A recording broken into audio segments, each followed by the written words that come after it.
Hello and welcome to NJAHU Live. We're here at the Arlu conference floor and we're talking right now about the value of the broker community. What is the value of the broker in the healthcare system? What is so important about having a broker help with the selling of insurance? The broker is the lifeline.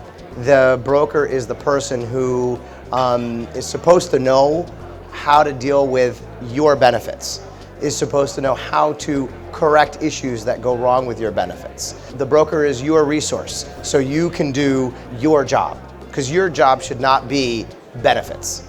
That's my job. That's what I've been doing for 20 years. And so my role as a broker is to be your advocate, is to be your support person in trying to make this whole thing work. The broker brings a real perception of what's going on in the marketplace. They're the liaison between the consumer, the insurance carrier, and the legislation and the laws that interact with healthcare. And it's the insurance broker's job to provide advice and consultative services to advise their clients of what's available in the marketplace. And the value of the broker has always been, we assist employers, we help them with their benefit selections based on their economics, their group. We assist employees, we're the go-to person. This whole new world is so difficult to navigate. And individuals who are trying to navigate that their plans were canceled, how do they figure out what they can afford in the new world order? Small groups, everything has changed, plans have changed, rating has changed. Trying to help employers, how do you come up with a rate for a group? I mean, it's really very specific. I think that our role is just expanded. What I do with clients, I explore the world of options that they might have and educate them, whether it's a health savings account or a health reimbursement arrangement. It will depend on their specific needs. It's not cookie cutter, not every client's the same.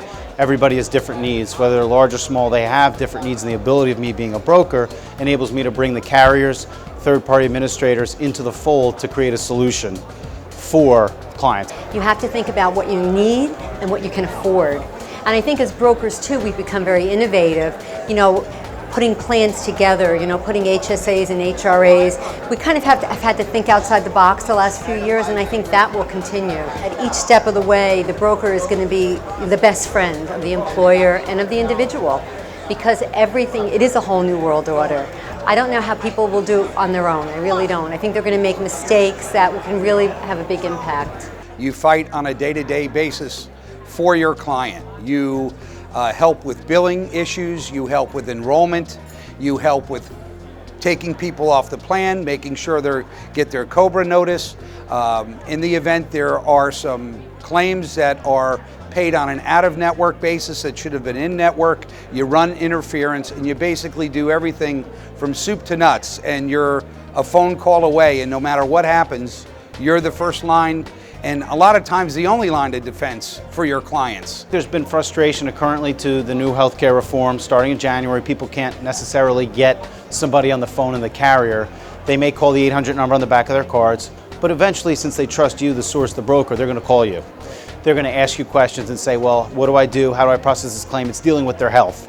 Obviously, we're at an insurance conference for medical insurance. We're dealing with medical heart attacks, cuts, bruises. We're not talking about property and casualty where we have buildings. It's personal.